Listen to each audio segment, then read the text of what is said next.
In my seminars the last few years, I have covered what I have found to be those few simple basic principles that can make major changes in life and lifestyle. One of those subjects that gets the most comment is diseases of attitude. And out of that subject, worry and how to kick the worry habit have caused the most questions. So in this brief visit with you, let me give you my best look at worry, how to recognize it and define it, and what to do about it. And hopefully, these ideas will give you a good chance for confidence over worry. First of all, worry might well be killer number one. And if it is not the number one physical killer, although doctors tell us worriers die sooner than non-worriers, and we have all heard the expression, worry yourself to death, at least it is the number one killer of dreams and achievement, of energy and vitality and lifestyle. I know the damage and effect of this killer, worry, firsthand. I will spare you the details, but over a period of some 3 years, I let worry get out of hand. As I've mentioned before, I became a super worrier. I was good at it. The combination of small and big worries about my circumstances, what people thought of me, my finances, my abilities, the future, my progress, all led to a complete physical collapse, a stay in the hospital, emotional, mental, and physical exhaustion, and a deep despair I couldn't shake. A sad picture for a young man who should have been well on his way to carving out his share of opportunity. I am happy to tell you that good fortune came my way, and as many of you may be aware, I met a man, Mr. Earl Schoaf, with his ideas and inspiration and the help of a very close friend.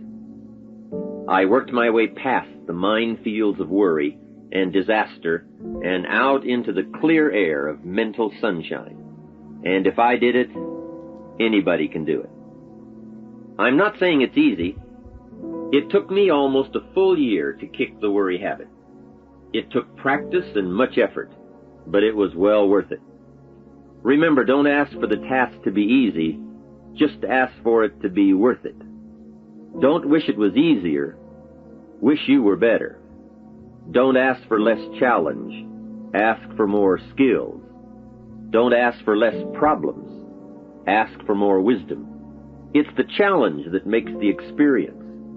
And life and its color and meaning and adventure for you is this collection of experiences. To wish them away is to wish your life away. So let's get to worry and what it is and what it does, how to define it, and what to do about it. And let's do it with eager, high hope that it won't be long until you will be free of the worry habit and on your way to the life and lifestyle that you want. First of all, let's define worry. There are many ways we could describe it.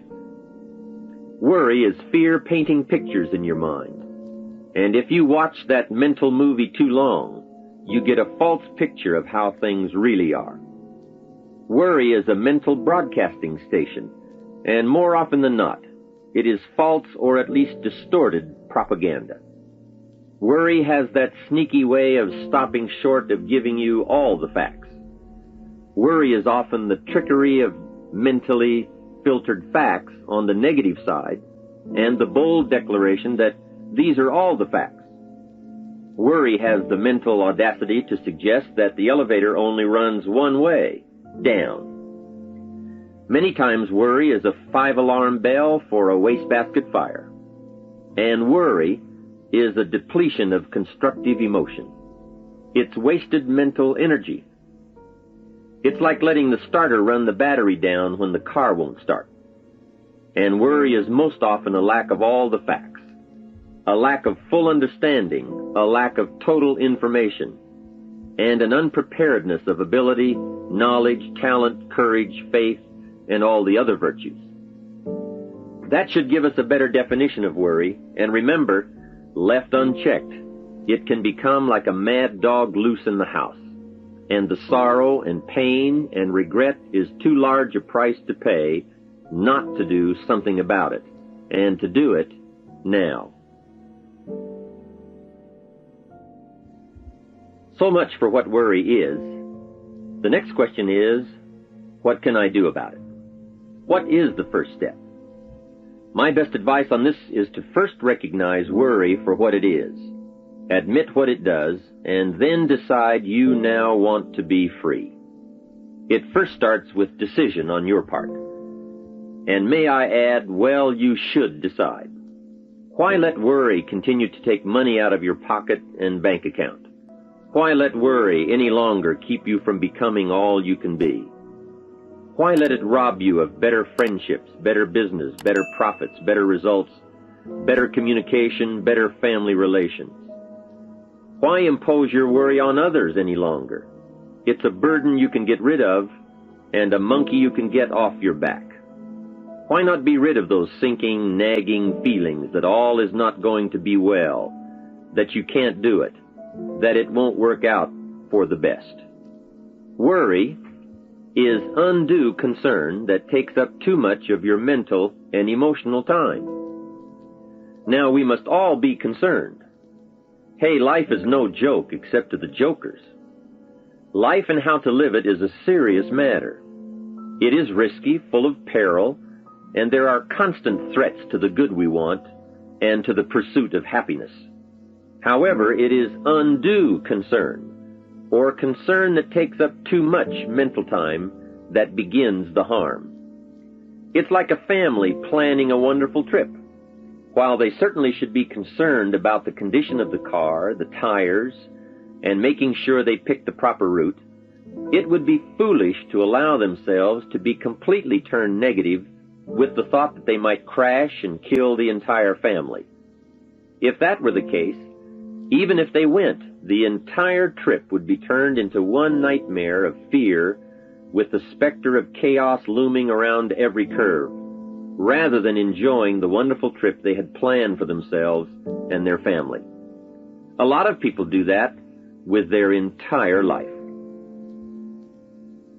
So, start to make these declarations. And if you mean it, they will start you on your way to confidence and adventure, free of the worry habit. Say first, I've had it with worry. I'm tired of being beaten down and hassled with all those negative mental pictures. I refuse to be tricked by false facts. I'm really not that weak. Never again do I want those sick feelings inside, those mental false alarms. I'm tired of the drain on my resources.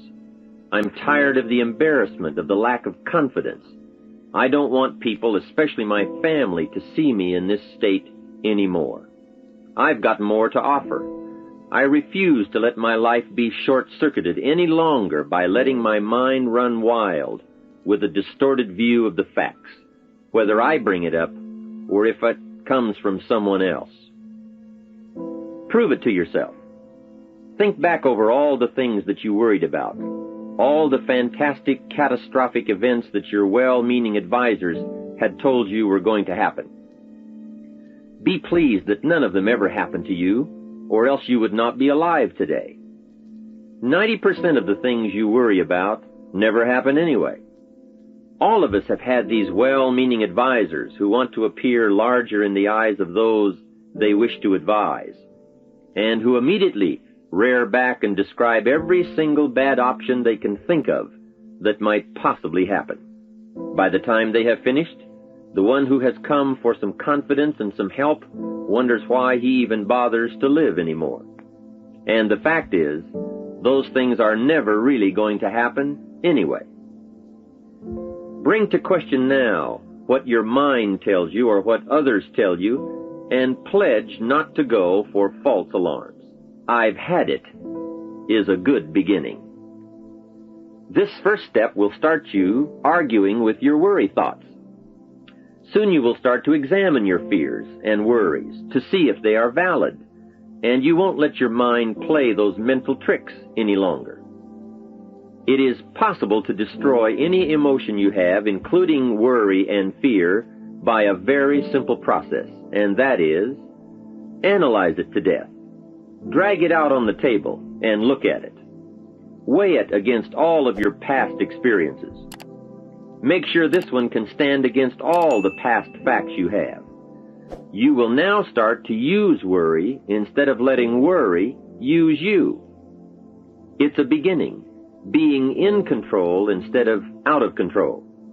You will now let concern and the first signs of worry prompt you to learn, ask questions, and look at all sides in order to evaluate true, positive, constructive action. Now you can say, I will let fear advise me of the facts, but I won't let fear tell me these are all the facts. Nor will I let fear determine my reaction to the facts. I will gladly take up the war of faith over doubt, reason over fear, and positive expectation over worry. So talk to yourself right now into a change of attitude. Be persuasive. Go all out. Show yourself the hell if you don't, and the good life of answers and progress if you do. Say to yourself, what a fantastic feeling it must be to stop the panic drain on my mental energy, emotion, and physical strength. Imagine putting all that saved energy and emotion and strength into my action plans for the good life. Hey, accept the challenge. Believe your beliefs, doubt your doubts, stay on the campaign to give worry a bad time. Like being your own conscientious judge, say, I've had it with the presentation of a one-sided story. I sustain the objection that worry has failed to bring out all the facts. I despise these mental courtroom maneuvers that try to belittle my client, me. I demand the whole truth, and if worry will not be silent, I may cite him for contempt of the court of reason. Call up that scene often when worry wants to hassle you with the same old tricks and the same old results. It will work every time. Okay, let's move on to some really positive steps. If you can survive all that has happened to you up to this moment in your life, in spite of doing and thinking many of the wrong things, imagine how you can succeed by now starting to do some of the right things. First, the best answer to worry is confidence, and confidence starts first with awareness. Here is one of the most important lessons in life to learn. Life and business is like the changing seasons, and the real challenge of life is to learn how to handle the winter and take advantage of the spring. In short, that's it. You see, winter always comes, but so does the spring. Night follows day, but also day follows night. Sure, the tide goes out, but it always comes in. Opportunity follows difficulty as surely as difficulty follows opportunity. For this subject, however, let's talk about how to handle the winters. Those times when worry, like winter, takes its heavy toll. So, we tell it like it is. Winter always comes. So does the night. Some happenings in our life will always be a cause for concern.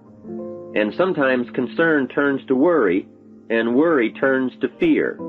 But remember, that is to be expected. Each day, each event, each season brings both expected and unexpected challenges that we must think about and make decisions on. Life is like a stream that flows continuously. The better we understand that, the better chance we have to produce good results out of all of our challenges. Here's some of the best advice I have on worry. First, don't be afraid to face the facts of life. It is not negative to understand that the winters always come. Don't be faked out. Don't clip the word impossible out of the dictionary. Sure, the Bible says all things are possible. Don't say, I don't want to hear the problem. I don't want to see the difficulty. Don't show me the weeds. Don't say anything negative. Only see the positive. That's foolish. There is a thin line between positive thinking and kidding yourself. And remember, there's also a thin line between faith and folly. Here is the key. Humans have the unique ability to see it as it is, and they also have the ability to see it better than it is. One is called fact, the other is called faith. Faith you develop, facts you acquire. The facts you acquire are essential. It's like belief. You constantly must find facts to support your belief. Here is a good prayer. Help me to see it as it is, and help me to see it better than it is, and then inspire me to act. Facts and faith and action. What a combination for personal progress. And so we come right back to the theme of our entire enterprise, self-development. Learn to work harder on yourself than anything else. The key to all success in economics or mental health is self-development. It will all change for the better when you change for the better. It's what you become that really counts. And you are the only variable. So a good statement is, you can't be all positive. You can't be all confident. You can't be all faith. But confidence and faith and courage and inspiration can dominate worry and fear. Make sure you give yourself the best chance to get mental and emotional domination over all of your challenges. And here is one of the master keys to the good life. Developing the intelligence and accepting the challenge of putting all of your emotional experience into their rightful ratio. Beginning this progress can bring about the most dramatic changes. You see, disappointment is like winter. It always comes. It is foolish to say, don't be disappointed. But you must learn to discipline your disappointment. If it dominates 51% of your time, you're in trouble. Continued heavy disappointment is like 12 months of winter, and 12 months of winter leaves very little alive. Use the guidelines of seasons to adjust to all the meaningful things that happen to you. So concern, fear, and disappointment, like many human emotions, serve a useful purpose as long as they are kept in their rightful ratio. Left unattended, the weeds take over. Disappointment rules. Worry breaks loose. Fear gets the upper hand, and doubt moves in. But managed, worked, given human action with will and knowledge and purpose, and gardens overcome weeds. Faith overcomes doubt, and confidence pushes worry into a small place.